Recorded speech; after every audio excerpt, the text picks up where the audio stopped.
Hello, everyone, and welcome back to my channel, stand-up comedian and pop culture vulture, Joleen Lunzer here to talk about all things pop culture through a comedic lens. We roast, we recap, we talk about some of the trending stories going on in pop culture's weird news stories and our favorite reality TV shows and other things that we consume like vultures. So get ready to laugh. I don't know. It could be funny. It could not be funny. The intent is for it to be funny, but comedy is subjective. But welcome. Happy Tuesday, Vanderpump Rules Day. You guys, shout out to Lala and Christy Buffenmeyer for giving me this wonderful shirt. Proving yet again that the Toms on Bravo are all garbage. There's not a good Tom on Bravo that we can find, allegedly. Remember, everything I say is true except for the parts that are false, and everything is for entertainment purposes only. Hello to everyone joining us live. Welcome, welcome, welcome. Make sure you smash that like on your way in. We always have a like goal. Let's set a like goal for 400. See if we can hit it, you guys. We are growing in subscribers every day, and I'm so grateful for you guys. I do have a goal of getting to 44,000 by Saturday, which is my birthday. And we're at 36 plus thousand subscribers. So it's, again, a lofty goal. It's very lofty, but you have to put those things out there. You never know. We could just jump overnight. I could do a video that just goes viral in the best way possible. I will be doing a live on Saturday, a birthday live with Nana. She doesn't know yet, but I'm sure she's going to be so thrilled. Thank you, Mo, believing in my ridiculously high Aquarius goals. Thank you. Mo says doable. And one of Moni's collections, yes, you caught a live hello to everyone. Appreciate you guys. Hope you're having a wonderful, wonderful, wonderful Tuesday. We got Vanderpump Rules tonight. I'll be live later this evening for a Vanderpump Rules season 11, episode 3, roast and recap. Allegedly, this episode of Vanderpump Rules is supposed to be really good. We're going to get some drama. I think this episode is going to be the one where Sheena confronts Sandy Butt outside of SUR in the alley. And everyone was posting pictures of this during production, and you could see it was really intense. And Tom Sandy Butt is sitting on a table, feeling bad for himself, dressed like a 90s teen movie villain. And Sheena's there kind of giving them the what for. So hopefully we will see that. If you guys want to support the channel further than liking or subscribing, you can always do what Evelyn just did. You can send a super chat while we're live, and I'll highlight your comment, and it's such a fun time. Or you can send a super thanks after the video posts, or you can hit me up on the Venmo, Cash App, PayPal, or check out one of my memberships here on YouTube, or check out my Patreon. Okay, and shout out to Jody and Kat and Amy Seeks Truth for the recent super thanks that you guys gave me. I appreciate that so much. And thank you, Evelyn, again, for this first super chat of the live. And Evelyn says 44,000 by Saturday, everyone. I mean, why not? Why can't we get to, I'm going to be 44 on Saturday, which is insane. Does anyone else think sometimes, I know age is like, like Aaliyah said, age ain't nothing but a number, but sometimes I'm like, I don't know what 44 is supposed to feel like, but I definitely don't feel 44. I mean, yeah, I don't. And my mind doesn't feel, I don't know what 44 is supposed to feel like at all. But I can't comprehend that I'm going to be 44. That's just like a real adult age that I definitely do not feel. So I guess it doesn't matter. Indiana Girl Jules, thank you for being a member for 32 months. Indiana Girl Jules says, made it home just in time. Loving all your content. I remember when I joined your channel and you were at 5,000. Oh, yeah, you've been around forever, Jules, and you are so appreciated by me and Nana and the entire Lean team. Indiana Girl Jules, 32 months being a member. Thank you so much. My fellow Swifty Queen, Joseph, dropping facts. I'm currently at 36,300 some subscribers. So it's a lofty goal. And again, you guys, yesterday on No Offense, All Offense, we had a fun time opening a birthday package that was sent to me by shiaskin.com. And I am now officially obsessed with this lip balm that they sent to me. It's so silky smooth, and it's grapefruit and avocado, and it tastes great. And it's just in such like a cute little rolly container, and I love it so much. It's like bamboo-y, so cute, and all their products are adorable.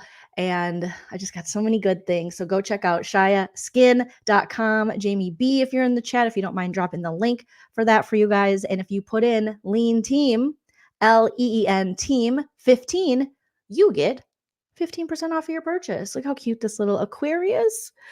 It's so cute. It's just a little coaster. You could put this on it. You put all kinds of things on it, or you can just have it for decorative purposes. And the Aquarius in me loves it. So shiaskin.com. Check them out. Show some love to not only a small business, but a woman-run business and a woman of color run business, and a woman formerly from the Midwest run business. So all the good stuff. All the good stuff. Witness says, to be 44 again. See, it's like, it doesn't really matter, because you're going to hear 34-year-olds going, I can't believe I'm 34. And I go, I'd love to be 34 again. So it does not matter. Jamie B, you're the best. Shout out to my mods. Jamie B says, here's the link for you guys. He put it in the chat, made it really easy. shiaskin.com. Lean Team 15 for 15% off. Okay. And go check them out and give yourself a little pampering, a little love, a little self-care. They have just so many fun little skincare products and cute little tchotchkes and things. So yeah, 40s are the new 20s. Yes, Happiness King.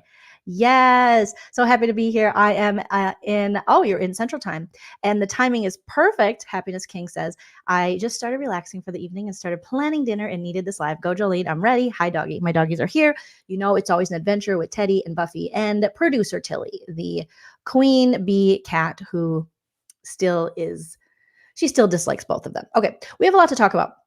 Let's first start with Erika Jayne, Tom Girardi stuff. All right. So if you guys watch Beverly Hills Housewives or just watch the news, we did have a documentary drop a year or so ago called The Hustler and the Housewife. And you can find that on Hulu. I think it is technically through ABC, but it was very telling.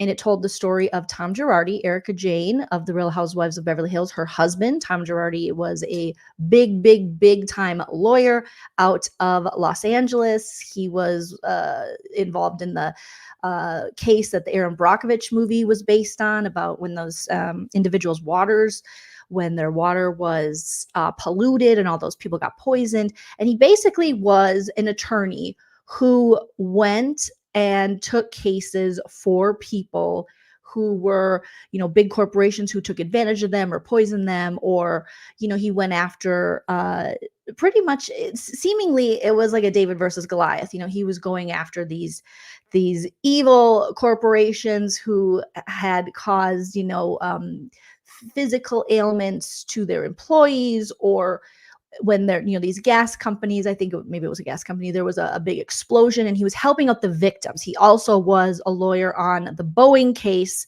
that plane crash not too long ago, where so many, I think everyone perished in that crash, unfortunately. And he got the victims, and the victims are like the family members left behind if everyone is lost in the crash. He got their family, so widows and the widowers and the children left behind. He got people big settlements. However, it was exposed through the LA Times news investigation the past 3 years or so, that Tom Girardi had been heavily protected by the California bar, and that he had been keeping the money of his victims. So the people he represented, the people who trusted him with their cases to get them the judgments they deserved, he had taken advantage of them, kept their money, and funded his crazy lifestyle. And this behavior, they found out, predates Erika Jayne. So it wasn't just because he married Erika Jayne. He was doing this for a very long time. So recently, I think the courts, he tried to play like, now I have dementia. Now I don't remember. And he was like leaving a group home in his slippers, trying to look confused. We don't believe you, Tom, because did you have dementia in the 90s, Tom? Did you have dementia then? So it's just this big story of corruption and the California bar being bought off by this celebrity kind of attorney who was, a part of the I mean, they even say in part 2 of the documentary. So part 2 is out right now, and I want to do a separate live talking about it, but I started watching part 2 and I'm just like, oh my gosh, it brings all of it back because, we heard so much about this court case if you watch Real Housewives of Beverly Hills, and it would get confusing at times because there was so many moving pieces and earrings and this, that, the other thing. But the core of this case are the victims who were left with no justice and were robbed. These vulnerable people in these vulnerable situations who were robbed by Tom Girardi. And also at the core of this case is the corruption that exists inside the system. And I know this isn't very funny. We make light of things, but it's hard to make light of a case like this because it just shows you how corrupt it is and how much the California bar overlooked complaints from these victims, these vulnerable people that Tom Girardi took advantage of all these years because he was essentially buying them off. Like he's a damn lobbyist or something. There's even rules for lobbyists, even though I don't know if they always abide by them within politics.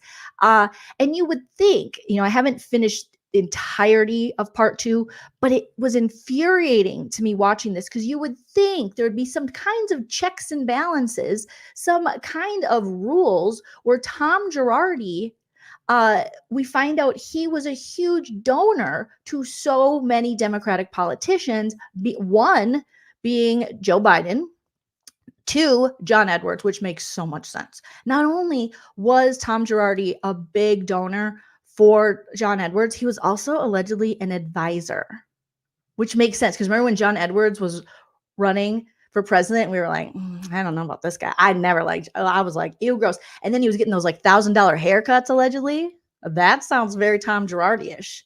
And he's like, I'm here for the people. And we're like, not with those $1,000 haircuts. And then he cheated on his wife, I believe, Elizabeth Edwards, while she had damn cancer.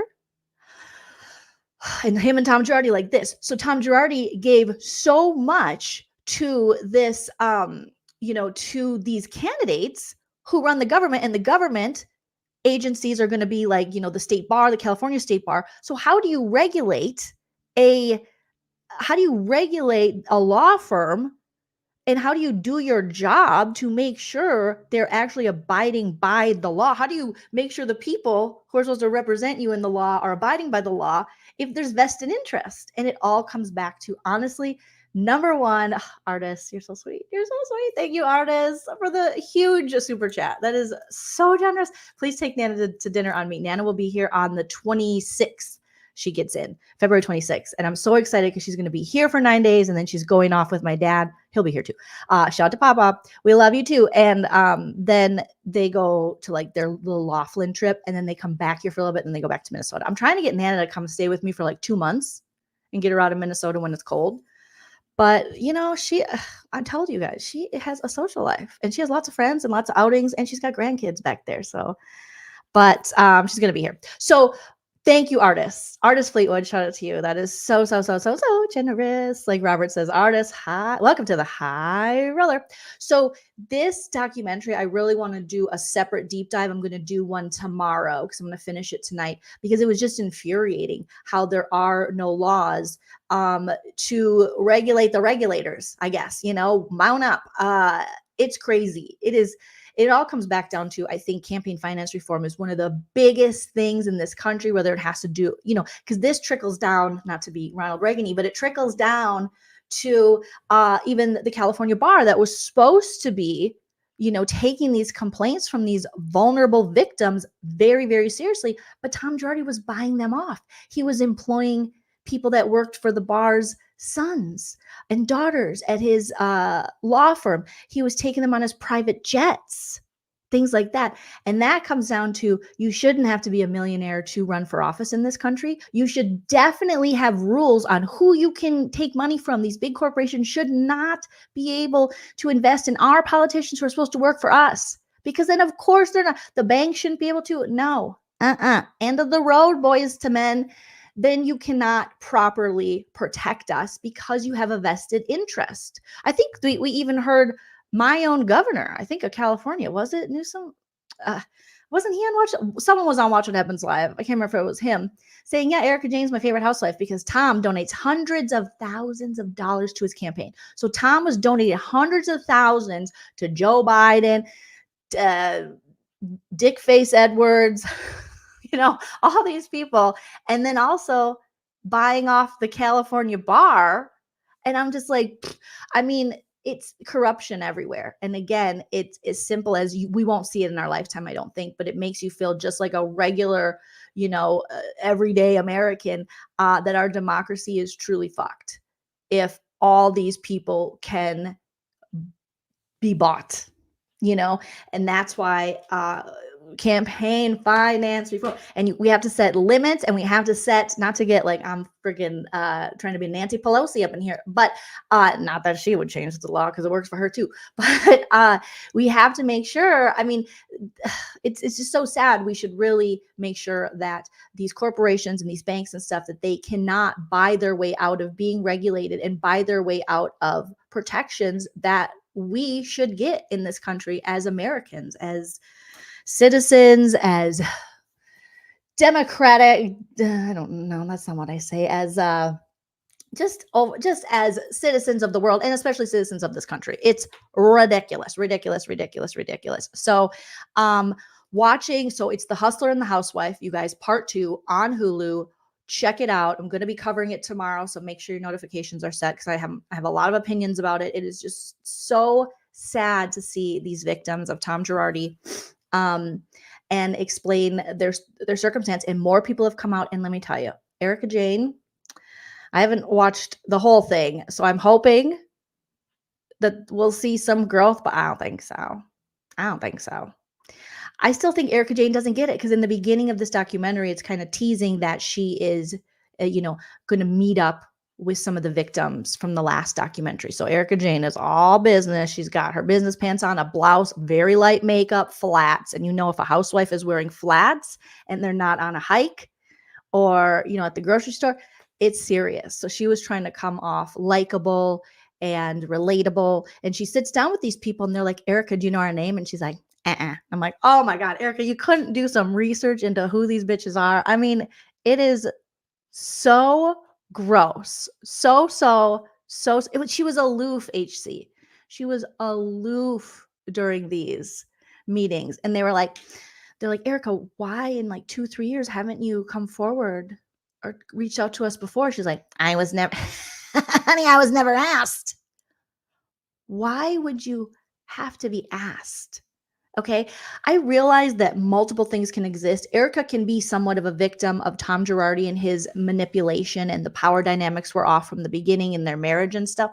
But there's also a sense of humanity and empathy that we know Erika Jayne is definitely lacking. And if you watch Real Housewives of Beverly Hills, she talks openly about empathy and not knowing how to show empathy with her therapist. And her therapist says, you just need to show empathy. And she says, honey, how do you do that? And it's so frustrating to see her behaving this way. And I mean, there is a part of her that is always going to be linked to this, no matter what is found within the courts. And I think what she really is on trial for right now is her behavior after it came out. She showed zero empathy. She showed zero heart. She was like, I don't give a shit about anyone else but me. And that's such a gross way to be. There were people who were actually much more harmed than she was and suffer because no matter what, she still had a platform to make more money. No matter what happened with her and Tom's fake fortune, stolen fortune, she still has a platform to make money. And she wasn't a victim in a case that Tom Girardi had, where, I mean, we're talking about burn victims, family members who their loved ones perished in plane crashes. I mean, all kinds of people. And somehow Erika is just like, honey, what does that have to do with me? What's that going to do with me? And I'm like, HC says Erika didn't show them sympathy. She apologized in the most robotic of ways. It seems fraudulent, like her husband. It does seem a little performative. And I think now we're supposed to just absolve her and be like, we're sorry, Erika. First of all, no one owes Erika Jayne an apology. I will stand on that till the day I die. No one owes you an apology. You handled that situation horribly. The way you spoke on The Real Housewives, horribly. And even the victims gave her an out and said, hey, I get it if you got to be a villain on the show or that's how you make your money. But in real life, like here, show a little bit of compassion for us. And she didn't do that. Erika just doubled down on this lifestyle.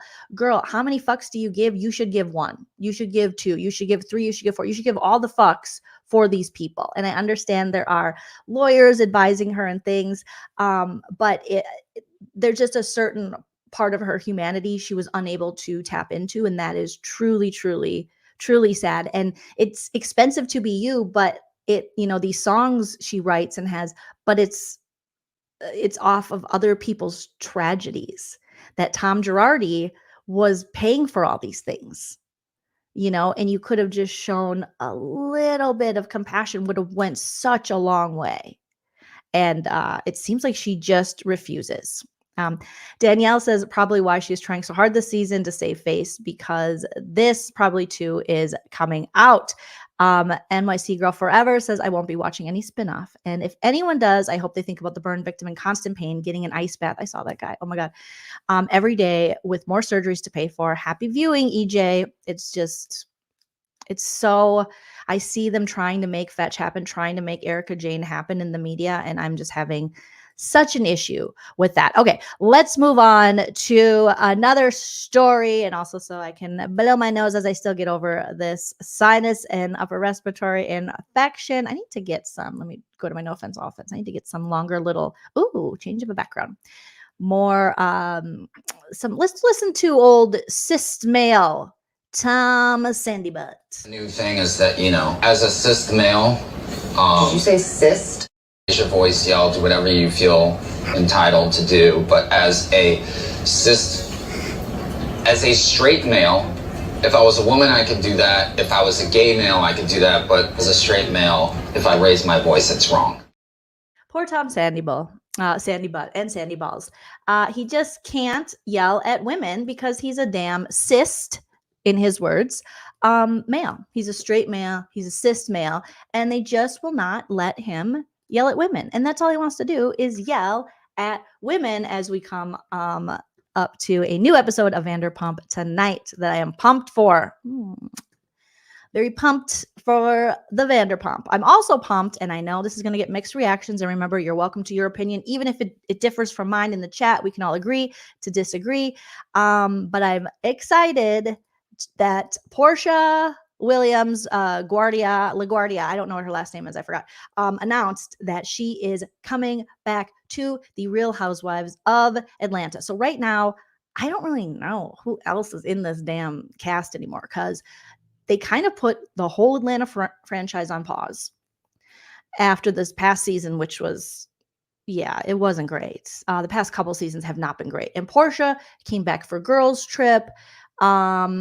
And now it seems that Porsha not only is going to come back for Atlanta's 16th season, but she signed an overall scripted talent deal with NBC Universal. So I think NBC Universal was like, oh yeah, she's a money maker, shake your money maker. So I'm excited. Now, Candy has, that came out last week, I think, or the week before, that Candy will not be returning. Candy Burruss, RHOA Queen, Real Housewives of Atlanta royalty, obviously, Grammy winner, all the good stuff. Candy Burruss is not coming back. Some people were happy about that. I was sad. I enjoy Candy. I enjoy watching Candy. Candy also was on Celebrity Big Brother, and I loved her on Celebrity Big Brother. I'll always be a Candy Burruss stan. So I'm sad to see that she will not be coming back. But if she doesn't come back, why don't they just bring Phaedra back? I think it's time Phaedra comes back. I know she's on Married to Medicine. Unfortunately, I don't watch that show. I heard it's very good. I think my friends Busy Blue and Mims cover that show, so you can check it out over there. I've watched like maybe a season in the past. But Phaedra's over there. I don't know how she's doing. But since Candy is off doing other things, Bring Phaedra back. Jada says Phaedra, Kenya, and Porsha would be dynamite. Now I can't imagine they wouldn't bring Kenya Moore back. I mean, that's ridiculous. Kenya Moore was part of revitalizing RHOA at a time, or I don't even know if did it need revitalizing at that time? Maybe, but she became a breakout star, lover or hater. Kenya Moore brings the views and some entertainment. I do love myself some Kenya Moore hair care. And Kenya and Porsha have had a tumultuous past, and now they're mothers, and we'll see. Ruby Red Dress, hello Minnesota, hello from Minnesota, and hello Minnesota. I love my Minnesota peeps. Joseph, I would love to see Nene come back, but it was hopeful a couple months ago when she kind of seemed to scrub away that Bethany interview she did. But I don't know where they're at with that. I feel like her and Andy Cohen could move forward, but she did sue Bravo and NBC Universal. Not that they didn't deserve it. So I don't know. I'm not really sure. I would love to see Nene back. I really would. Nene is in a whole different place in her life right now. She did a Carlos King interview that was very, very entertaining, enlightening. I mean, Nene's always going to be entertaining. Did Nene drop the ball at times with RHOA? Sure she did. But is Nene also still the number one, probably quoted, referenced housewife in the history of all the Housewives franchises? 100%. 100%. And now, since the loss of her husband, Greg, leaks, and that's been a couple of years now, and the issues with her son, she has a story to tell. I don't know if I feel like she would come back, but I don't know. I don't know. And like Joseph saying, yeah, she hosted the Baddies reunion on Zeus. But other than that, I don't know what else Nene. I'm sure she's got other deals and things, but I don't know. I'm not really sure. Wanda says, yes, Jolene, every time I hear Kenya Moore, you have to go, Kenya Moore hair care. I mean, iconic. So I would say Phaedra, let's take it back to the old school. Okay. Phaedra, Kenya, obviously Porsha's there. If we could get a Nene, I mean, Andy Cohen, come on. I mean, you're not perfect. She's not perfect. And you've made a lot of money off the backs of these Atlanta women. Okay. And Nene has made some valid points in the past of the people that you did boost up, like the only white lady from RHOA was the first one to get her own spinoff, and a spinoff that I didn't think was very deserved because I didn't find it very entertaining, with Don't Be Tardy. And now look at Kim Zolciak Biermann or wherever they're at right now, calling the cops on each other. What are they doing? They're in a home. What's it called when you just like are in your home and you might not be paying for it? It might not be your home. You're not hoarding. You're, people that go, you guys will know what I'm talking about in the comment section, but you take over a home that you might not be able to pay for. Now, Kim does have a story to tell. So, I mean, it could be, I don't know. She does need the money. Squatting. Thank you, HC. Thank you, Joseph. Squatting. She's squatting.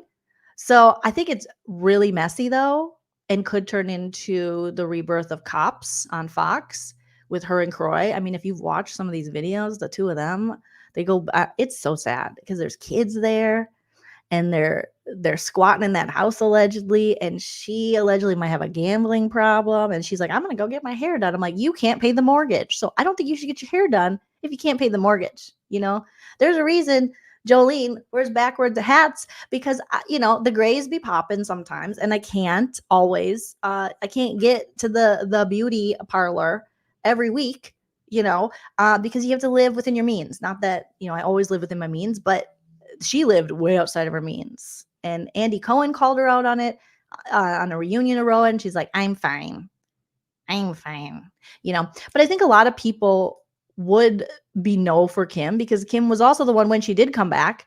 She was like, racism isn't real. There's no such thing. Sheree be my friend. And then we had where is your scooter? Where is it? But it would be really messy. If Kim was back too. I don't think they need Kim. I think Kim needs them more than they need Kim. And we can't really trust what Kim says anymore. And Kim and Croy, Evelyn was saying, too chaotic and sad. It is sad with the kids. It is, Ruby. It's very War of the Roses. I don't usually cover a lot of the Kim stuff because it changes on a dime, and they're the type of reality stars that I think mostly her, maybe him too now, that will sell their soul. Like Kim sold her soul. If you want to, what in the Cat Williams, everything he says applies to Kim Zolciak Biermann. Maybe she got kicked out of the Illuminati. I don't know. Something happened, but she will sell stories of her kids rather than just getting a job. I thought, can't she just get her nursing license renewed?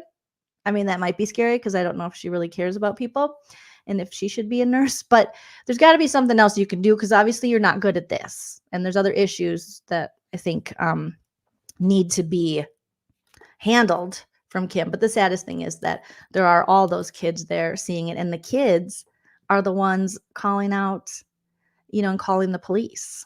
So it's just, I don't know how many more liars I can take on TV. It didn't happen. It didn't happen. And I hate to seem like a petty individual for picking apart lies, but Jussie Smollett gonna keep lying until you say we don't believe you. Like, it's important in the checks and balances of the universe that liars not get to make complete narratives for themselves. Yeah, I don't know. Because so part of me is like, take Erika Jayne off Housewives too. I don't know. I'm going to watch the rest of it. We'll talk more about that tomorrow. But it's getting très difficile to watch some of these people. But anyways, Porsha will be returning, and she has an overall deal with NBC Universal. So she's going to come back for season 16. She says, I'm incredibly thankful for the vision and faith NBC Universal has put in me to be a larger part of their family. She said in a statement, I'm looking forward to being back on The Real Housewives of Atlanta and showing the world my new world. Because this is, since Porsha married Simon LaGuardia, I'm just going to call him that because I do not remember what his last name is. Godiva, she has a different bank account. I don't know what Simon does for a living, but he's very rich, and he was married to one of her co-stars when she met him. So it was very messy for a very long time. They got lots of hate, but time has passed, and we'll see. But I'm excited to have Porsha back. So as part of Porsha's deal with NBC Universal, she'll partner with them for a scripted project, for scripted project opportunities. And this is according to Deadline, across the company's broadcast and streaming properties. Porsha is a multi-hyphenate, and we are fortunate to collaborate and tap into her creativity and passion through this partnership. Rachel Smith, Executive Vice President of Unscripted Content, Lifestyle, and Documentaries at NBC Universal Entertainment, said in a statement, our audience has supported and admired Porsha as she so authentically, hilariously, and vulnerably shared her life over the years, and we couldn't be more excited to welcome her back to the NBCU family. So RHOA was placed on an extended hiatus following season 15 as production prepares to resume on a new season. Longtime housewife, as we said, Kandi Burruss, announced she would be leaving the franchise after 14 seasons, which the ring didn't mean a thing to you. The ring, oh, it just makes me so sad. Kandi, I hope she comes back. Just take a little break, Kandi, and then come back. But I know she's like acting and she's making movies and she's got a lot of things going on. Bravo has not confirmed what the rest of the cast for the Atlanta-based show looks like, but the most recent season included Kenya Moore, Sheree, Drew Sidora, Sonia Richards-Ross, and Marlo Hampton. Williams most recently starred in the RHOA spinoff Portia's Family Matters in 2021 and season 3 of The Real Housewives Ultimate Girls Trip, which aired in 2023. And she was very entertaining in that as well. The reality TV personality was also part of the inaugural cast of the William Shatner competition, Stars on Mars. And I did watch quite a few episodes of that. It was kind of entertaining. Tom Schwartz was on it. Porsha was on it. I was going to say Lance Bass, but it was Lance Armstrong. Same. And 2 big-time ex-football players. One of the Willis's sisters, Bruce Willis, Demi Moore's daughters, Doomer, I can't remember her name either. She was in it. It was pretty entertaining. The daughter from Modern Family. So on the scripted side, according to Deadline, she has made guest appearances on HBO's Insecure, IFC's Sherman Showcase, Fox's Star, and TV One's Steppin' Back to Love. I don't even know what that is. So great, Porsha. Get it, Porsha. I loved her on Stars on Mars. That show was a fever dream. Porsha was probably the best part of Stars on Mars. Now that I'm thinking back, Evelyn, yes, Porsha did meet her husband because of the show. As far as I remember, she went over there one day for a pool party, and it was like they said his wife at the time was her friend, but she came out and was like, she wasn't my friend. It was just a way for her to be introduced onto the show. So we'll never know, but we know Bravo does that. They have to find one of the housewives to kind of guide the new housewife in. And so they're like, friend of Porsha Williams. And they won't always be friends. They might just be acquaintances. They know each other through someone else. So yeah. Lance Armstrong, same. I mean, same. Does it matter? Does it really matter? Doesn't. So shout out to Porsha. Excited to have her back and excited to see where they go with RHOA. RHOA really put Housewives on the map in so many ways and was such a great franchise. So it was sad to see its decline. I will tell you, I'm Sonia, boring. No offense, all offense. Drew, boring. No offense, all offense. I'm glad she got away from Ralphomania. Mr. Ralph, I got to go to Florida for how many days? The cheater, narcissist, eater. I'm glad she got away from him, but no thank you. And Marlo, I liked her as a friend I don't think a peach. No, thank you. Candy, I would love if she would have stayed. Kenya, I'm always going to watch Kenya. I'm just always going to be entertained by what Kenya has to bring. Yeah, other than that, I'm excited to see who they either bring back or who they introduce us to for this 16th season. Okay. Evelyn, you agree? I love it. Teresa says they should have fired more people. Marla was better as a friend. She really was. She just, I don't know. I struggle with Marlo and what's her company? Her clothing. It's like fancy clothing you can rent or something.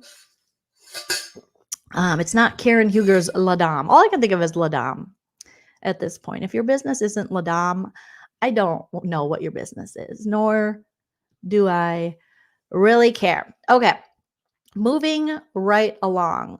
Did you guys see? I know this isn't in my title, but so Monique obviously went viral with her. Let me pull up a picture of Monique here for you guys with her interview on Club Shay Shay, Shannon Sharp's podcast that this year, I mean, it looks like it's always killing it. But this year, he's really killing it.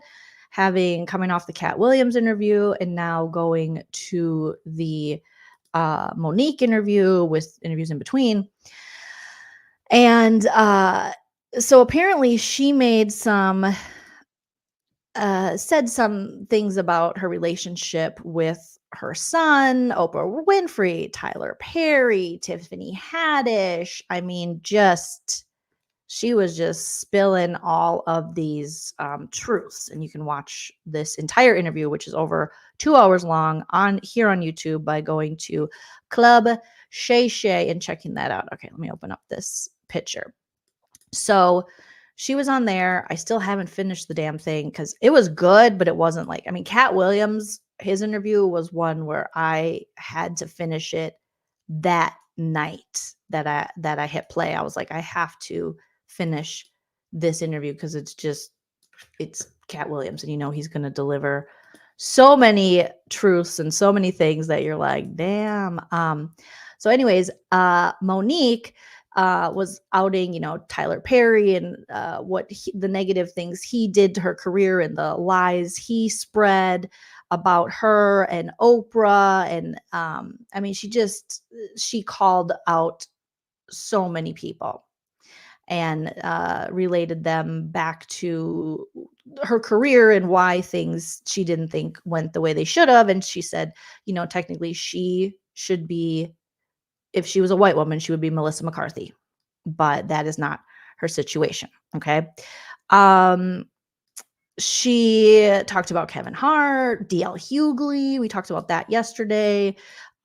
Skip Bayless, but she also talked about her son.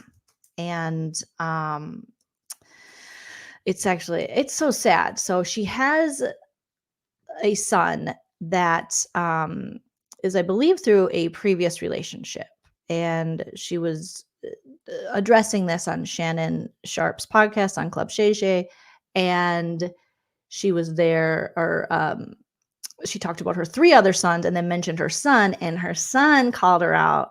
And he is now, according to the Shade Room, so many people are talking about this. Shalyn Watkins Jr., the oldest son of Monique, is addressing his mother's recent comments regarding their relationship. So the comedian went viral after appearing on Shannon Sharp's podcast, Club Shay Shay, last week. On Tuesday, February 13th, Watkins Jr. took to TikTok to speak on his relationship with his mother during the almost 10-minute video. He wrote it down too. He was like, I wrote this down so that I can address everything. So he was kind of just reading what he wrote, and it was really moving and it was really sad. And he wanted to speak on this. In the 10-minute video, he alleged that Monique gave the public a false narrative where she explained on Sharp's show that she's hoping for her and Shalyn to reconnect, for her and her son to reconnect. He says, my mother and I both know that is a very false narrative. And I would like to free her of having to continue telling that lie. So not only is DL Hughley calling Monique a liar, now her oldest son is calling her a liar. Faith without work is dead, and neither one of us cares to put forth any effort to reconcile with the other, is one of the things he said in this 10-minute TikTok video. Watkins Jr. alleged that he and his mother are separate because she doesn't care to be his mother no more than he cares to be her son. Additionally, he explained that neither of them anticipates her feelings on reconciling will change. He said, speaking to my mother directly, in my experience, will either lead to some odd newfound moment of clarity in regards to how she was as my mother, or she retreats back to daddy to move forward with the conversation. And I'm tired of hearing my mother's truths. Newsflash, I'm not sure if people know, but standing in your truth doesn't make you noble.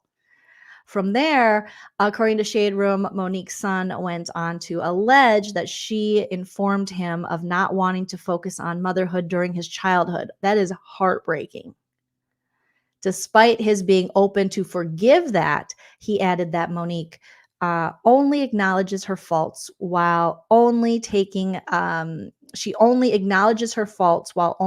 accountability at her convenience. Watkins Jr. alleged that Monique's interest in motherhood sprouted after she married and had children with her current husband, Sidney Hicks, which she calls him daddy. And I love that she is so in love and her husband's a part of her career. God bless. But I can see, like, when you have kids and you're like, oh, go to daddy. Daddy will tell you. But the son is implying, and I've seen Monique previously kind of saying, like, oh, like, he's her daddy. But I don't know. I don't want my husband to be my daddy. That's a weird fantasy that it's incestuous, gross. No, thank you. As my little niece used to say, no thank you. No thank you. No thank you. No thank you. So to this day, he says, my mother has never expressed to me when, if ever, she became interested in me as her son. He continued, before explaining that Monique's apology to him holds no weight. Watkins Jr. ultimately explained that his mother has even given credit to other female family members for raising him better than she could. He also alleged Monique lost herself amid her fame and monetary success. Before concluding, he added that he would be extremely appreciative if his mother stopped sharing the false narrative regarding their relationship. He also talked that when I watched his video on TikTok, he said, he's a very happy guy. He's come somewhat at peace to this. It didn't seem like he wants anything negative to happen to his mother. He's a father himself. And there were times that he thought maybe he could bring his daughter into his mother's life, but his fear was that she would care about as much for her granddaughter as she cared for him, which according to him was not a lot. And he says that just kind of continued to be proven to him. So it's just heartbreaking to hear that. And, my heart breaks for the children, whether they're children or adults now, but the children who end up in the middle of families, and having to almost compete for love, or if you're a child who, you know, uh, similar to this gentleman, and she and his dad didn't work out or whatever, and that was kind of a broken family, broken home, and then she goes on, when a woman or a man goes on to then have a different family, and that family's like, oh, my three sons over here, and you're just left hanging. I mean, my heart breaks for that, to watch what you could have when parents aren't successful at incorporating their children into that new relationship, into that new family, and to always feel kind of like an outsider. I just felt so bad watching this guy um, talk about this. And I think, Monique, if anything, my opinion on it, no offense, all offense, but you shouldn't really be speaking on it. I know it's your relationship with your son, but it seems like your son doesn't want you speaking out of it. And what he's claiming is you're not even telling the truth about the situation for him. So either Tyler Perry is paying him. No, he's not. But I would just respect him in that and not speak on it. I mean, there's really no reason to speak on it. And I think it got worse, because I think Monique, then her and her husband, aka Daddy, went live and talked about it. And let's see if we can find that here, because and it's just like unnecessary. The only comment I think you should give in that sense is just like, I love my son and I'm sorry, and I'll no longer speak on this. That's a personal family matter that I'll no longer speak on. I feel like that would have been the best way to handle such a difficult situation. So let's see if we can find the video they did. Oh no. Oh goodness. Ugh. I think they did. Oh, she responds. Oh no. I almost don't even want to watch it. So Monique responds to claims from a estranged son that she's pushing a false narrative about wanting to reconcile their relationship. Let's let it play out. All right. So they have the video here. Okay, so I see his video and I watched that, and I'm looking at the Jasmine brand right now, and I don't see here. Let's see if I can show you guys a little bit of his video, and then I can look for hers while we kind of watch him. It's just too bad. Okay, let me know if you guys can hear this as it plays. Let's see. Let me move this. Let me move this over. Apologies for the technical. All right.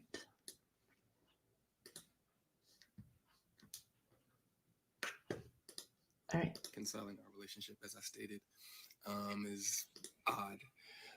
My mother and I both know that. Can you guys hear that? Very false narrative, and I would like to. Let me know in the chat if you can actually hear that, and we'll keep playing it, and I'll look for the other video and see. But if you guys can't hear it, then I won't play it. Oh, Chivy says the husband gives the worst vibes. I mean, it's, yeah. Okay, you can hear it. All right. I'm going to mute myself, look for that other video, and we'll listen to a little bit of what this gentleman has to say. Free her of having to continue telling that lie.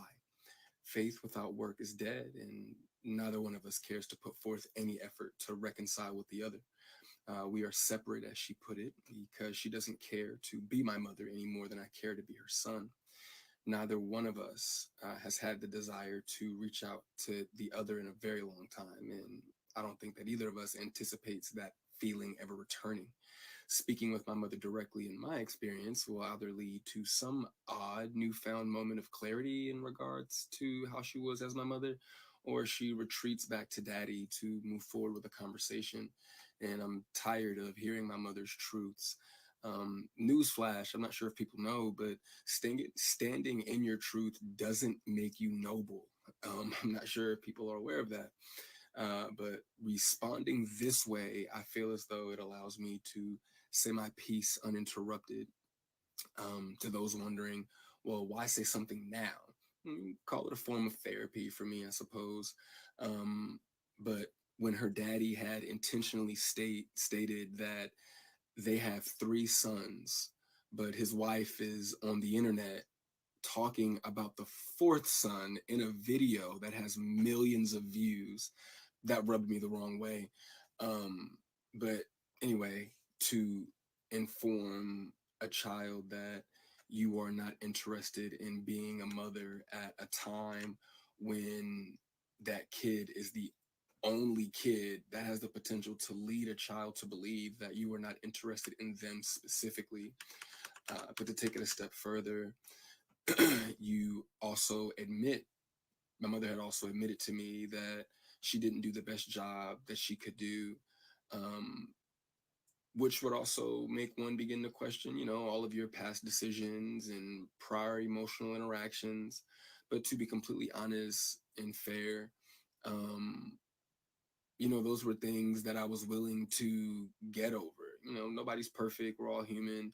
But my mother showed a clear lack of humility, compassion, and consideration when taking any level of accountability for those things. My mother does a fantastic job of acknowledging a lot of things, but she doesn't take accountability very well. And anything that she may take true accountability for, it's only at her convenience, in my experience. But if I had to guess, though, her interest in being a mother probably started around the time that she married her daddy and had his children. But that interest, obviously seemed one-sided, and as it should have been. By that time, I'm in my late teens, so to some degree, the the neglect becomes easier to hide or validate, I guess you could say. There are now 2 baby boys in the house, that require attention. But still, during that time, however, I still watched her enjoy the love and admiration of total strangers more than my own.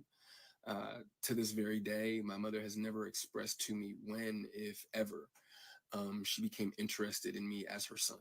That did lead me down a path of questioning my self-worth and struggling to understand the value of a mother in a child's life. In the interview, she also states that she gave me an apology, but an apology to a son from a mother that consciously showed no interest in him holds no weight.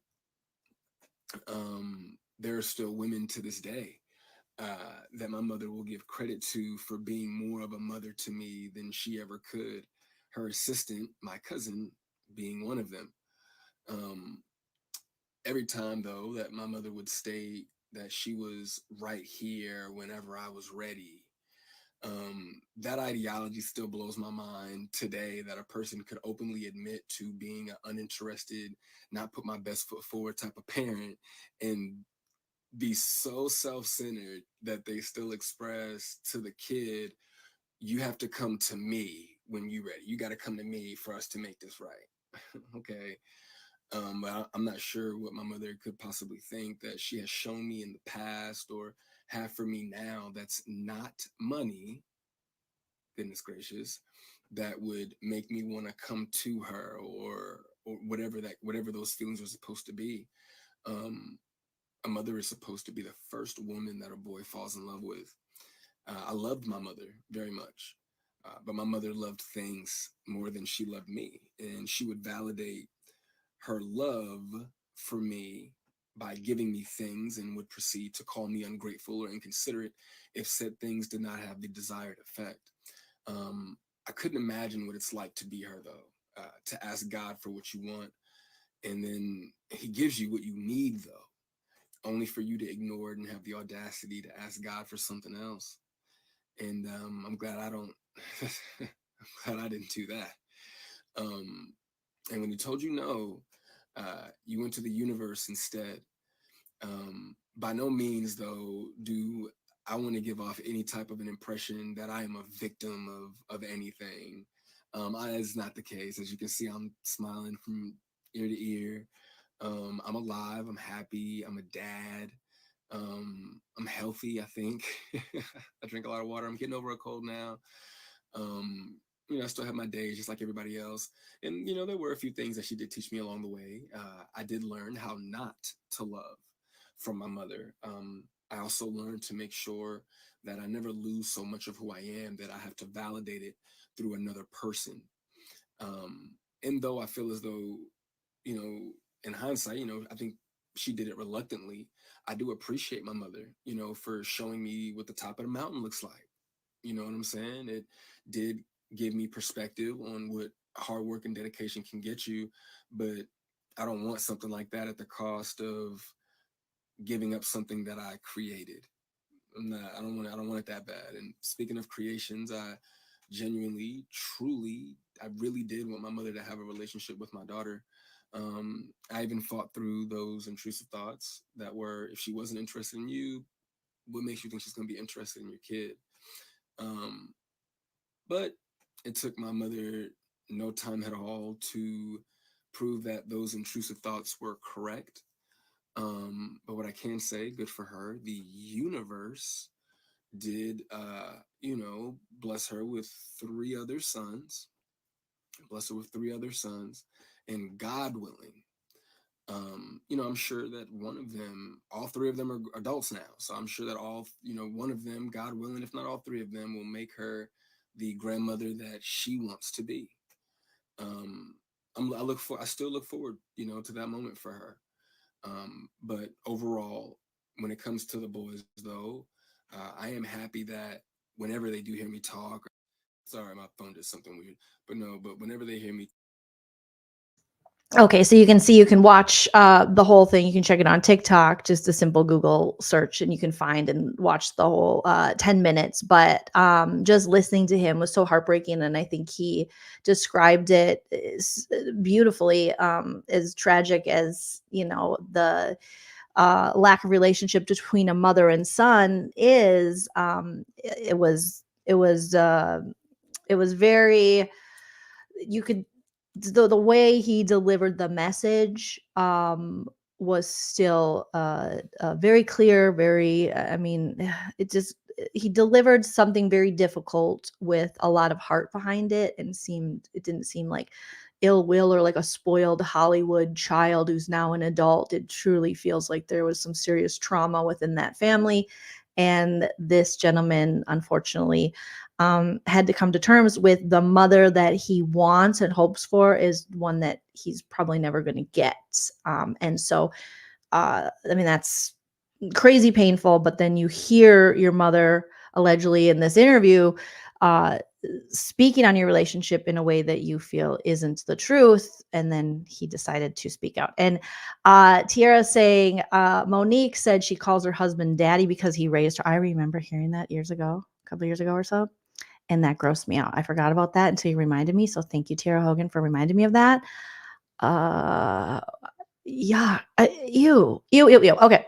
So I was able to find here. Where is it? Okay.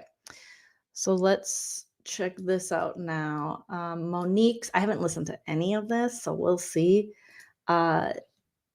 Monique and her husband's response to her oldest son's response to her Club Shay Shay interview. And you can check this out. This channel is what channel is this? This is Hip Hop. Hip Hop is Real. Their YouTube channel, which is a huge YouTube channel, so you can check out. They have some of it. I'm gonna speed it up just a little bit, and we'll watch just a little of it. Maybe skip ahead because this looks to be kind of long, but we'll just provide a little commentary on that. So that must be her husband. Okay, that must be daddy. Let me know if you guys can hear it. I'll turn on the volume so we can have this conversation.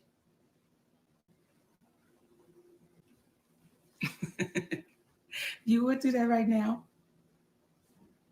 Conversation with our community. What is that? Oh, we could. Let's rock and roll, baby. Let's rock and roll. Mm-hmm.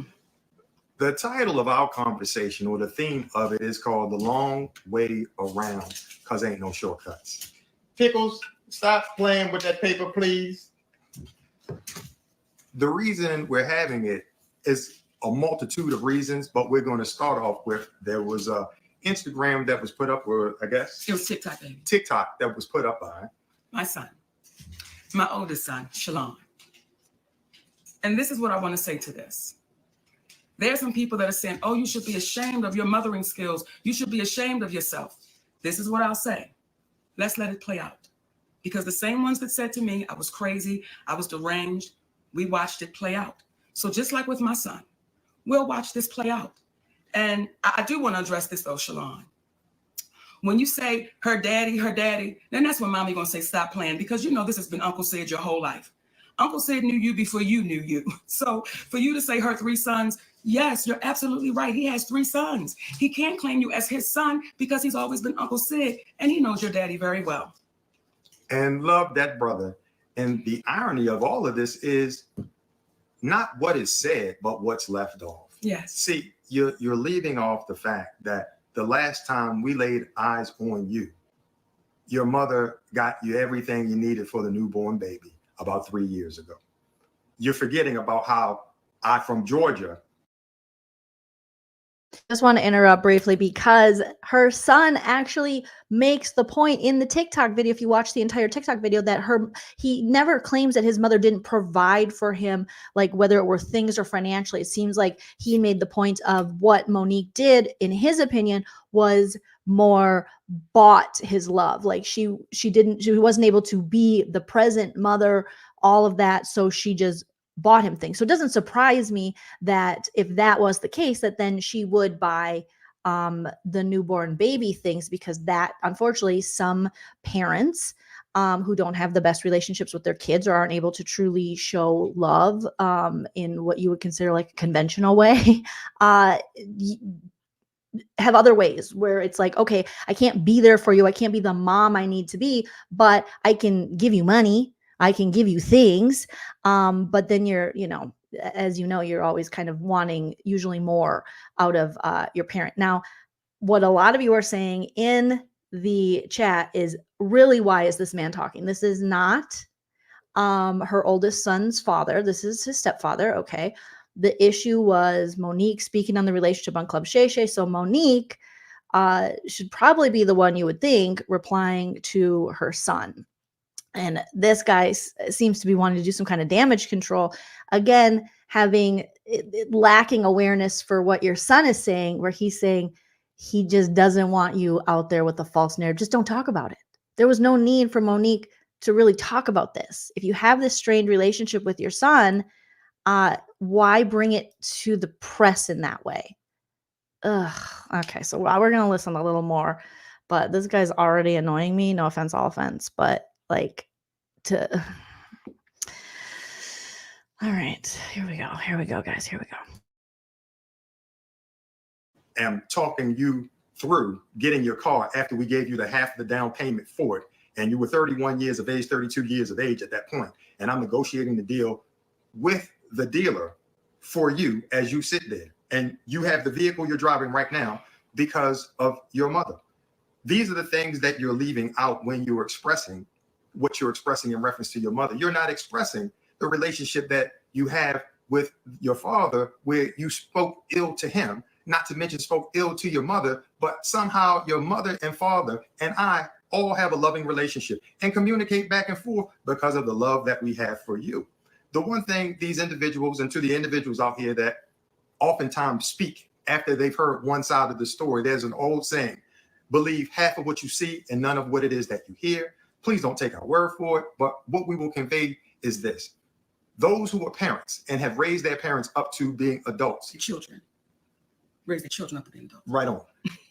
Those who are parents that raise their children into adulthood know that there comes a time and a place in which they determine their own decisions, their own path. You can have multiple children that are raised in one house, but they act and they take on different things. The reason why it was so important for us to entertain these conversations that we typically have privately, or that we're influenced to have privately amongst the people in our community, is because we need to stop being embarrassed about being human beings and about being Black human beings. You will oftentimes hear us saying we are embarrassing ourselves in front of them. Who is them? Who are they? Because when you hear someone articulate these things, that is the slave's mentality that makes us believe that we as Black people need to conduct ourselves with dignity because white people are watching. You should conduct yourself with dignity because the spirit of you is watching. But we need to have these conversations out loud and taboo because we have a finite period of time together here on this earth. You will travel through infinity with the spirit that you have all alone, and you will not remember the ridicule that you receive, but you will be judging yourself. You will be determining for the rest of your life which way that you go as you have thus far. So this conversation is about speaking directly to what situations are. And many people oftentimes, when they are presented with an issue, they stay quiet, they hide, they disappear.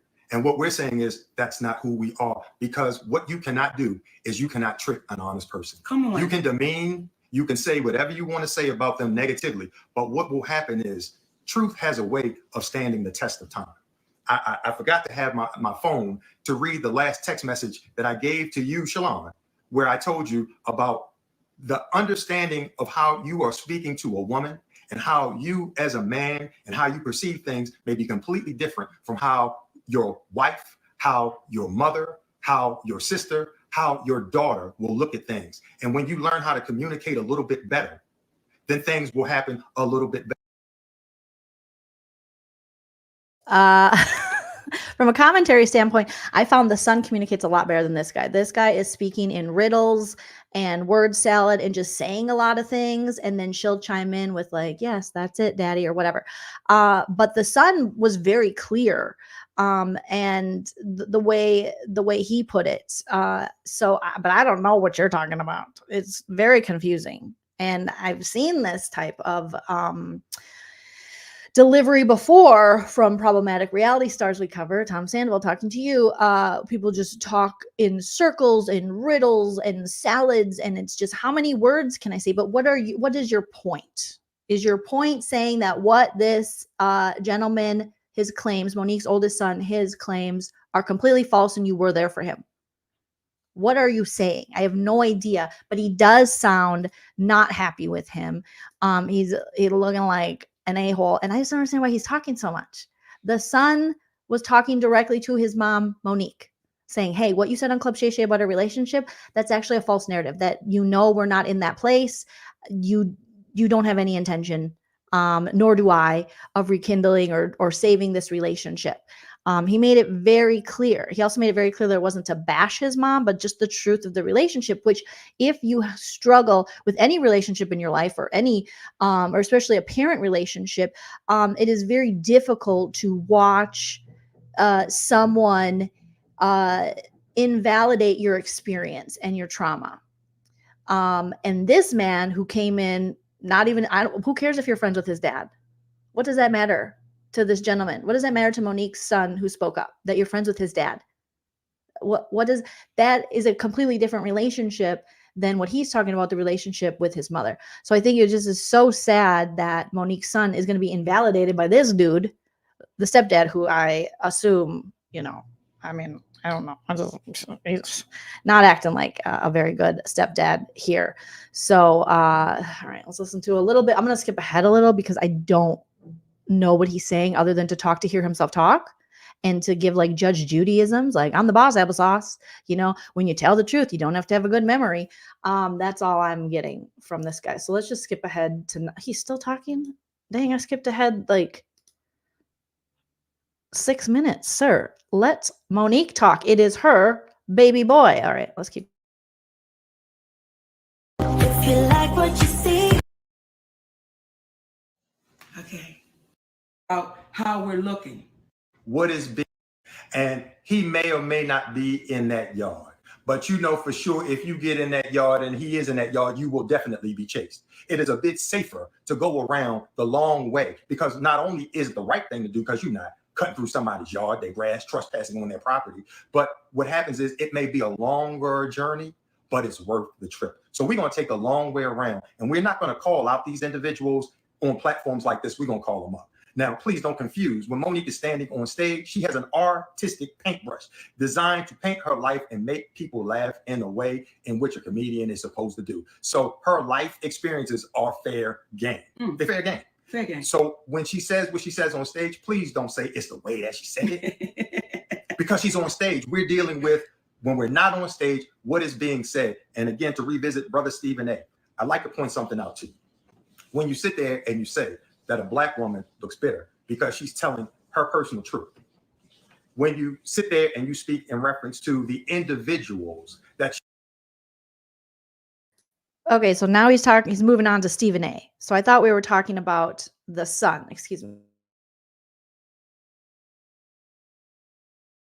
Bless me. Excuse me. Now we're talking about Stephen A. and what he had to say about the Club Shay Shay interview. I wish there was other timestamps for when does Monique address this? All right, well, let's skip ahead a little bit because I'm not really worried about what Stephen A. has to say. I'm trying to look for a part where his mouth isn't moving and it's not happening. Skip ahead 10. Skip ahead 10. His mouth is still moving. Okay, she's looking at him. Like, let me talk. Nope. Still. Oh, wait. I saw her mouth move. Okay, let's play that part. You know, if I may say this to you, Stephen A. Smith, what you said when you said I'm bitter and my light don't shine no more, what you said to Black women without saying it was, be quiet.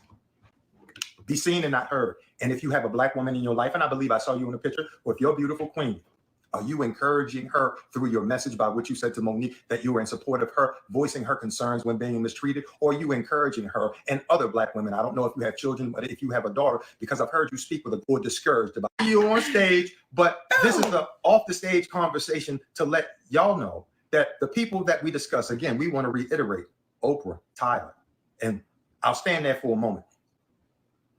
As we come before you feeling free to discuss anything that is said about us, whereby it's made to appear like we've done, we are not.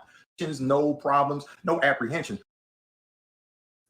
Okay, Monique, this might be your problem. The problem might be Daddy. Daddy is, I'm just saying, you're a very talented woman.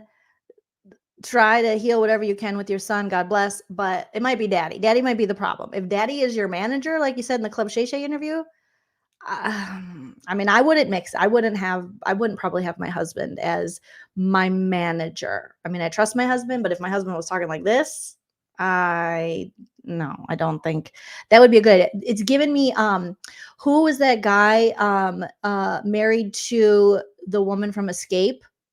It's given me that guy. Which woman is that? Okay. So let's see. Escape. All right. It's given me Latasha's husband, right? Yes, Latasha Scott. So her husband, he's giving me vibes like him, where if you know, when they had the SWV Escape show on Bravo, and we heard about, you know, Tasha's experience in the business, and then just her husband being so shady and with these deals, and it's making me feel like Tasha Scott's husband, Rocky. Thank you, DGF. Yes, that's the type of husband I'm getting from this guy, and not good. If I feel like in a marriage, again, I'm just, you know, as a fellow married woman, I know I'm not a mother. I'm only a dog mother and an auntie. But in a marriage, I don't think you should act grateful to your husband. I think you should be on kind of an equal playing field. You can be grateful for your spouse, but she's giving me like he is her daddy. And she is just grateful to be in his presence, as though she is not on his level or above his level. It's a very, very weird dynamic. They're an admission to blame Oprah and Tyler Perry so they can sue them, Joleen. Oh, okay. Yeah. I know that the statements that she made against Tyler Perry, and I know she did have that recording, even according to Shannon Sharp, of Tyler Perry admitting some of the stuff she's claiming against him. But yeah, it's giving me Tasha Scott's husband vibes, and I don't like it at all. So, I mean, at this point, we're going to need Tiny's mom to come out with some information like she did about Tasha Scott's husband and clear all of this up, because this guy is, I don't know. We'll listen to a little bit more. Yes, Jim Bob. Yeah, if you want to relate it to another reality show, The Duggars, Jim Bob vibes.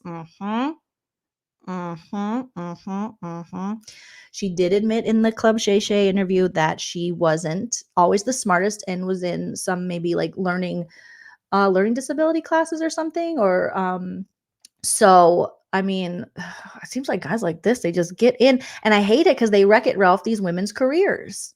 They get in there. I mean, I don't know the history of this guy's finances, but I have a family member who married a man like this, and he is just such a detriment to her life and our family. And it's so sad, because these are the type of guys that they're never good with money themselves. They're never hard workers themselves. They're just complete fuck ups, trying to leech and make bad deals. Now, I'm projecting a lot onto this man because I don't completely know for sure if any of that is true, but that's the vibes he's giving me. And I think we all know someone in our lives, whether it be a family member or a friend who has a significant other like this, where you're like, that dude is taking you down. Like, he is pulling you down. And not obviously in a good way. Yeah, like a parasite. Exactly. So, oh my goodness. We'll listen to a little bit more, but I don't know how much more I could take because they're all over the place. I thought they were just going to talk about the sun.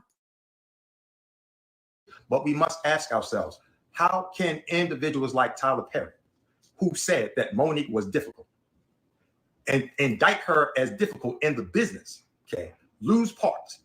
How can she come to court to stand trial to defend her position under the light of the court of public opinion, but the very one who accused her, he stays hidden? Why would that be? Why would that be? Mother Oprah, Lord of the master classes, okay? The one who is now, aren't they getting ready to give some sort of talk in reference to, what was it? I know part of it was forgiveness. Oh, and yeah, her and Tyler. It was like a D word. It was, I forgot, and forgiveness.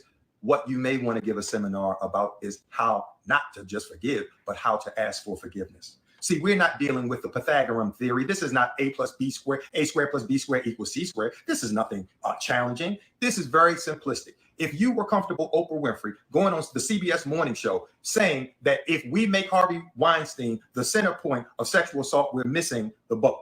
And you like to look in the silver cloud as it relates to that. Or you having a documentary on our brother Michael Jackson after he was found not guilty in the court of public opinion. But you want to do a documentary on him. But you don't want to speak up for a Black woman who, you know, based upon all your business endeavors, that when you do not have a contract with someone, you do not owe them anything, but you allow that to ride. And again, we make it a habit of not just calling up what is wrong. Did you notice that right there? He said, and he like literally forgot Monique is there while talking about the business that she works in and the issues with, Tyler Perry and stuff. He said, we. Oh, Monique, this is not good. This is not good. Tara said, even if they're right about Tyler and Oprah, they make it very hard to be on their side. This type of gentleman, makes it very hard. What did Andrew Gabor say? DGF said, like Gabor said, how is Sydney daddy when he's not doing what he has to do to pay the bill? I mean, great point. Shout out to Andrew Gabor. We love Andrew Gabor.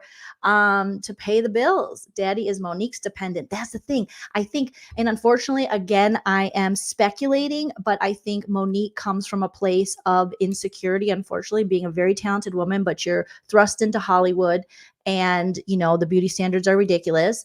And, she since has had like weight loss success. I don't know if she had surgery or how Monique lost her weight. I forget, but coming in as like a heavier woman in Hollywood, or what people would say is just an average size woman, and people thinking and having these preconceptions. I think she talked about this a little in the Club Shay Shay interview of what she deserves. It's kind of like fat girls can't have a cute guy. If you got a couple chins on, you can't get a sexy husband if you're not this Hollywood standard of beauty. So her insecurities are like, she's just so grateful to have what she considers like an attractive man or a man in general. And like DJF was saying in the comments, some of these women believe that it's better to have a man, no matter if he's shitty or not, than have no man at all. And that's like so opposite. It's way better to have no man at all if the man you have is trash and holding you down and bringing your life down. Oh god. So I think a lot of that has to do with obviously Monique's insecurities and just the judgment that she's experienced probably her whole life, with her weight and things. And now you get a guy like this who comes in and all of a sudden he's daddy. Boss Lady Ross says they want to sue Mother Oprah, but what if Shalon wanted to sue Monique because she admitted to the world that she didn't want to be his mother? I don't know. DGF says running his mouth like he's running things. I can't. Latasha's Rocky out of my brain now. I know it's... All right, let's listen to a little bit more. I might skip ahead a little bit, but oh my goodness. But what's right? See, there was a woman named Barbara Walters. She had to address the public because there was a rumor that Monique was difficult to interview with. That woman could have been a proud graduate or student from the Oprah Winfrey School of Duck and Dodge. I'm not going to face things publicly and not said a word. But instead, what did she do? She came out immediately and said that is a lie. She was wonderful to work with and the whole nine. Brother Tyler Perry, listen, you can't put the toothpaste back in the tube. The world is listening to you tell Monique that you were wrong for doing something. You were wrong for telling others that she was difficult for not essentially committing an act of slavery. Come on. You play the role of Medea, a big, black, strong woman. Okay, that's the role you play. Okay, because apparently there's a level of appreciation you have for that black woman who's willing to speak truth to power. Well, now you're talking about another big black woman that has to speak truth to the power named Tyler Perry. Brother, the light, this is the red roof in intellectually, because we're going to leave the light on for you. You don't understand the magnitude of how you can help heal the community by showing them you too are a human being. We're going to treat everyone like a human being because we love you enough. Come on. We love you enough and want you. What was that movie, Cadillac Records? Yes. There was a scene in there in which our brother, one of the greatest actors on the planet, Jeffrey Wright, was confronted by the character named Wolf. Yes. And he said, I'm getting tired of you acting like you acting towards that white man. I want to see you have the privilege of being a man in and of yourself. We want to see you have the privilege, Brother Tyler, of showing the world that you are a good dude. And I believe deep down you are. But the embarrassment from the audio where you say, y'all got it too hot out here, but you go to churches. When would Jesus think the right time was to go out and say I was wrong? Would it be when I promote my next movie and the heat continues? Would he wait until it's not hot out here? Or would he want his humble servants, as you claim to be, to the moment you identify that you are wrong, this is the moment we need to identify that I am wrong? Why have you not done that? That was in 2016. And I'm not going to speak belligerent to anyone because that is not alignment. That is not in alignment spiritually with me, with the universe. And what we're communicating today, this is not designed for everyone to appreciate. If you are vibrationally connected to what is right, the person who does wrong does not matter because wrong is wrong and right is right. And Brother Stephen A., the way in which you communicated, that's a great way to potentially be in alignment with the right people, but you're not in alignment with what is right. And I want to say this to the younger generation. Brother Greg, when you say the younger generation is watching, we want them to. We want them to watch so close and pay so close attention to the ones that are afraid, fearful, and to the ones that are saying, no, no, baby, you keep standing. And for those of you who say, well, Monique, why do you keep going? Because what we are showing the younger generation, until they're accountable, you can't stop. Until you hold people accountable, you cannot stop. So to this younger generation, my babies, don't back down, don't sit down, don't lay down, keep standing, unapologetically, keep standing. They are banking on you. They are banking on you to be so afraid of these invisible powers that be so afraid of that you don't speak up and you don't speak out, that you just lay low and you be quiet and you take the abuse and you be exploited. They're banking on us to be that. They're banking on us. So for you, Stephen A. Smith, for you, Brother Greg Mathis, who I love dearly, your family, I love y'all.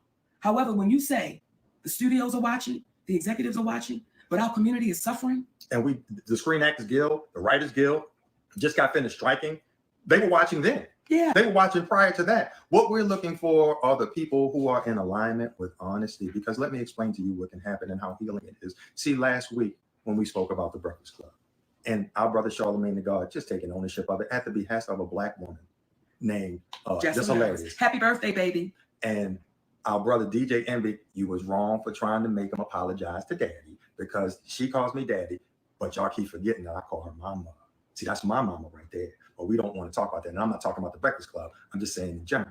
But those three individuals got together, and what was an issue for several years, it was resolved because we know how to forgive. There's a Black man by the name of Lee Daniels. See, not only did this brother go so far as to apologize to us privately, he apologized publicly.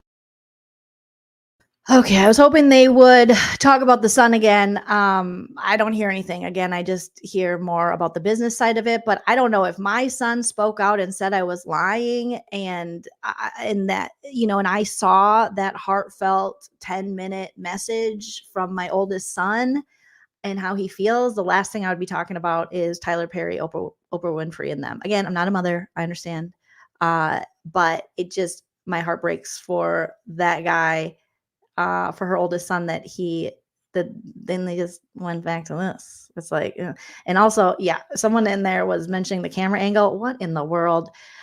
This, from a production level, you can't have this much space. You have to take up the whole frame. Why is there so much of their window showing? Yeah, it's that is not good. You know, that could be boomer energy. I don't know if Monique is a boomer, Gen X. No shade to the boomers, because I know boomers that would know how to do this, but not a great angle. And G Mommy's comment made me laugh out loud. I bet he's a blast at Thanksgiving. Can you imagine having to sit and listen to this dude? And he's your husband. Oh my God. It's just hot air balloon city township. It's just, he talks to hear himself talk, and he's not making any points that I want to hear, because right now the biggest story that's come out is that Monique's oldest son has spoke out and said she was a liar, and she's changing the narrative of their relationship and the prospects of it and what the future of it can be. Oh, can you imagine sitting next to him at Thanksgiving? Oh, and everyone has an uncle or a family member like that where you're like, oh, no, don't put me next to Uncle Raymond. Oh, here we go. And there's just circle after circle. And let me tell you, and then gets everybody all up in arms. Okay. I don't think are they saying any? I don't know. But if Oprah had to talk to this guy, no wonder Oprah's not effing with them. Now I know Monique could have legitimate claims within the business. She really could, you know, similar to Cat Williams. She has, you know, legitimate concerns regarding, you know, her place in her career and deals, and she could have legitimate claims against Tyler Perry, but this is not helping. And if this is the man that is supposed to go into business meetings with you and get stuff done, oh no. Oh, and why did they even bring up Charlamagne the God? I don't know. I don't know what happened on the Breakfast Club that they're talking to, but this guy is like a Mr. Know-it-all.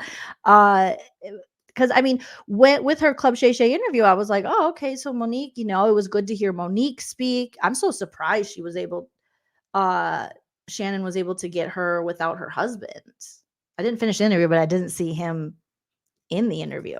And when I watched her on there, I'm like, oh, she could have some legitimate concerns there. You know, we know the business takes advantage of a lot of people, and we know that women who don't do exactly as they're told are then deemed as difficult in that kind of reputation. You know, women that speak up in pretty much any profession will get the label of difficult, where when a man speaks up, it is kind of like, look at him taking ownership of his career. You know, he's strong. He's advocating for himself. But women advocating for themselves in a lot of ways, in a lot of businesses, is still seen as a negative. And, oh, they're so difficult. Just go along with it. Just be quiet. So I wanted to root for you, Monique. I feel like Tyra Banks, we were all rooting for you. But this shit is so crazy. And they're talking about liars. But, sir, I don't believe a word you're saying. It didn't happen. It didn't happen. And I hate to seem like a petty individual for picking apart lies, but Jussie Smollett gonna keep lying until you say we don't believe you. Like, it's important in the checks and balances of the universe that liars not get to make complete narratives for themselves. I mean, that's the truth. And that's kind of what Monique's son was saying. Like, it's important that she doesn't change this narrative of what he says their relationship really is. And we just did not need to hear that man, no offense, all offense, talking so much when all I wanted to hear was what Monique had to say. Okay. A couple more things, you guys. I know we got Vanderpump has already started on the East Coast, and I do have to get off soon, but I just have so much fun talking to you guys.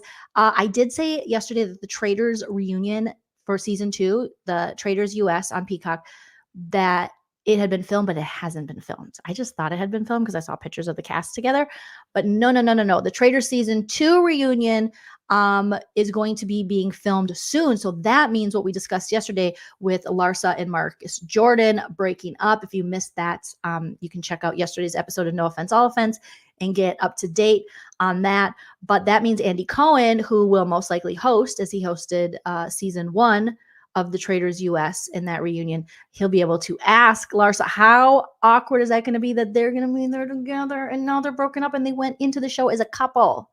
So that's probably going to make the reunion even more interesting. Oh goodness. So the Traitors reunion will being filmed. They're saying, Screen Rant is saying it's going to be soon, but I don't think we have a date yet for the season 2 reunion. But I was happy to hear that Andy Cohen will actually be able to ask Larsa and Marcus about their relationship breaking up. And it'll be interesting to see the rest of the cast sitting there like, what happened? You guys went into this as such a united front. And since then,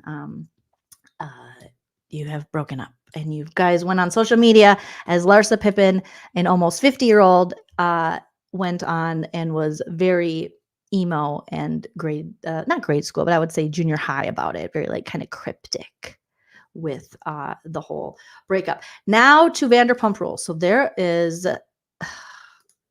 now we're saying, I mean, we've talked about this previously on this channel, but there's been allegations that have been thrown around from Kristen Doty and Rachel Raquel Leviss that James Kennedy has a history of abuse in his relationships, possible DV situations. There's been so many cryptic messages out there. And in my opinion, we need to stop. Like, if you know information, because like Teddy Mellencamp and Tamra were cryptic about seeing a possible confrontation a couple years back when they shared a car with James Kennedy and his now girlfriend, Allie Luber. And if you can't say what it is, don't say it. Don't say it. Don't do this cryptic shit, especially with DV. It's gross and it looks like you're monetizing someone's possible DV situation. And if you can't tell us exactly what it is, don't talk about it. I hate this shit because we're seeing this now with Sheena Shea's friend, Jamie Lynn, who happened to be there the night that Scandival, Raquel, and Tom Sandy Butt first hooked up. And she's the one that later came forward with video of them at the that place on Sunset, Saddle Ranch, of them like talking really closely. And as she filmed it, she didn't think too much of it, but she thought enough of it not to post it after she filmed it, because she thought it would be a little inappropriate. It might hurt Ariana's feelings.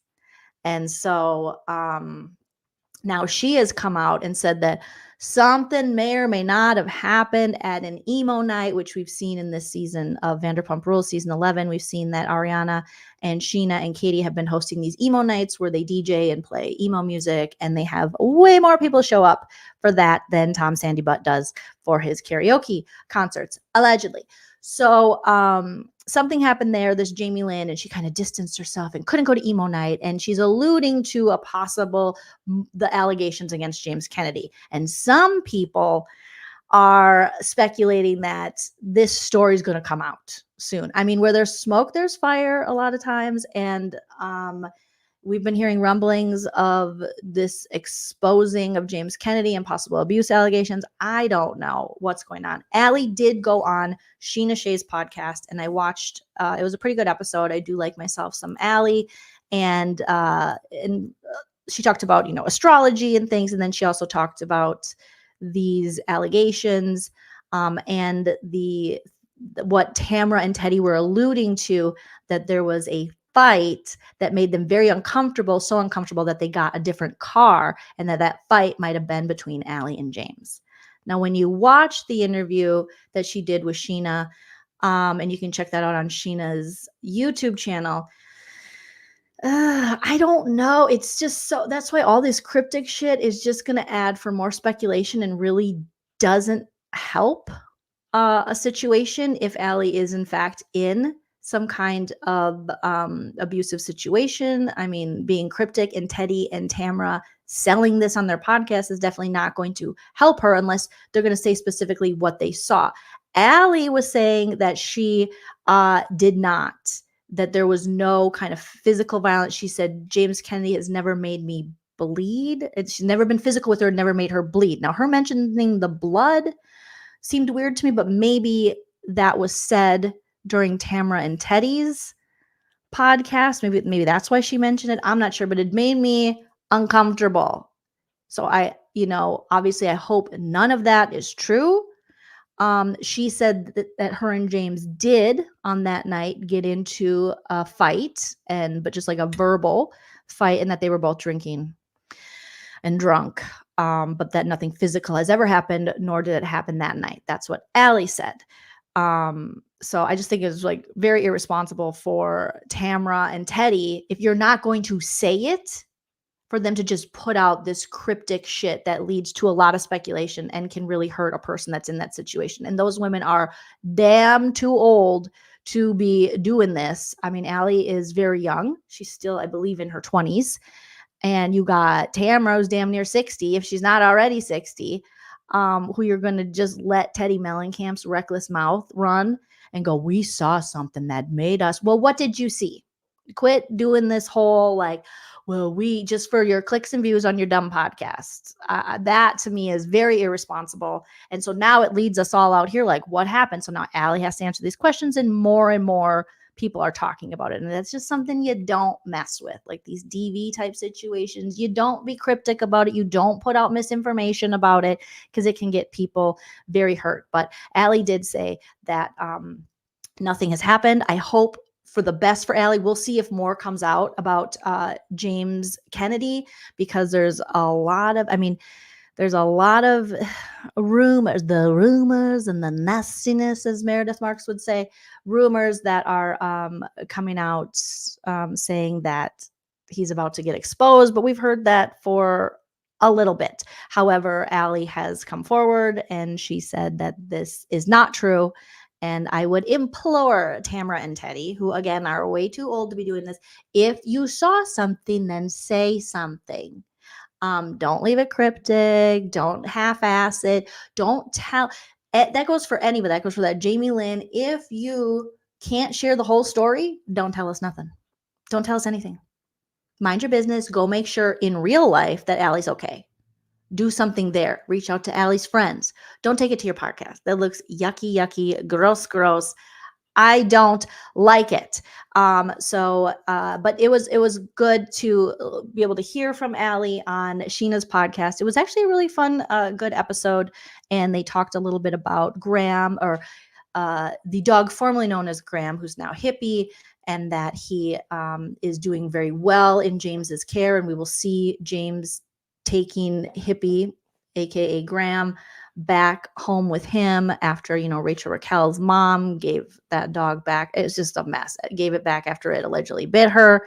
And they said Graham is doing really great with structure and training and has not bit anyone and is a sweetie. And even Sheena said she sees a difference in Graham's personality, and Graham coexists in their home with their cats. And as a fur mom myself, I was very happy to hear that Graham is doing well and thriving. And it just goes to prove again that, with proper training and, rules and boundaries and and discipline and love and positive reinforcement, these wonderful animals and fur babies can definitely, most of the problems that happen with pets in general and dogs and cats and possible behavioral issues all stem from stupid humans. I mean, if you think about it, it really does. And they're humans not doing necessarily, not for everybody, but, or previous, if you have rescues, they carry that much like a human, their trauma with them, and they need a lot of patience, and they need structure, and they crave that sort of thing, and they need,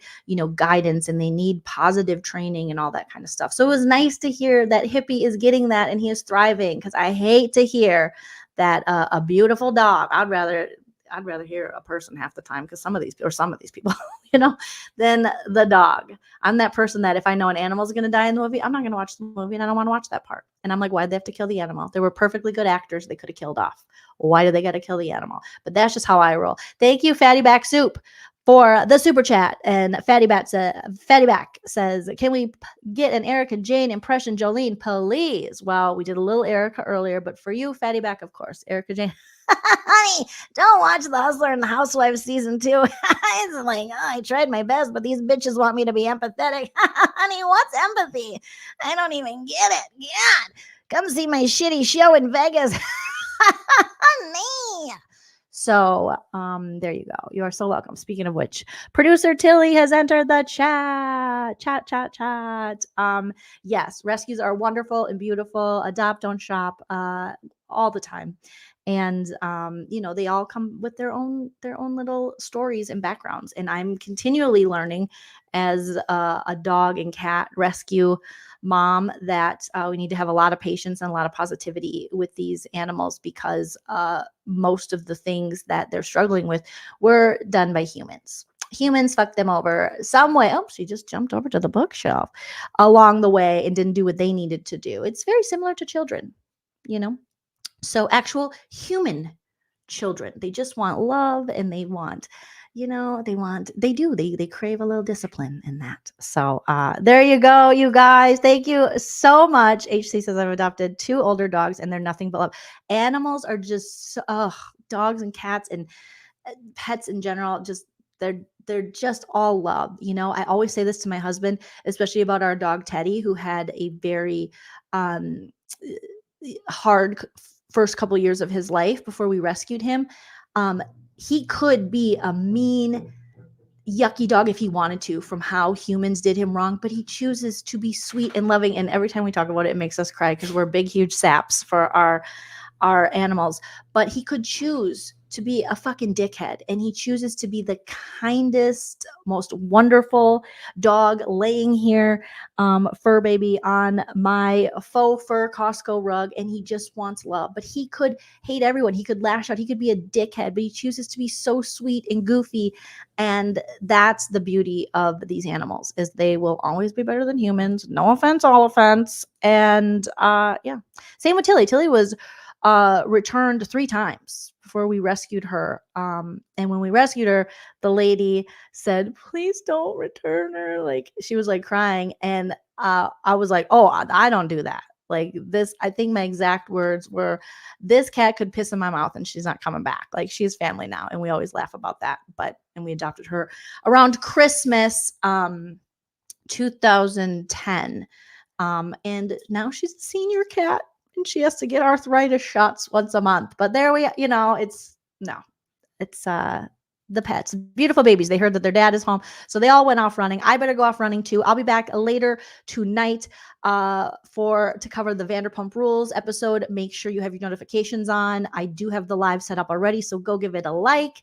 And thank you guys so much for watching. Shout out to all my super chatters. Shout out to those who gave on Cash App, PayPal, Venmo. Thank you again to the wonderful ShiaSkin.com for sending me a beautiful birthday package.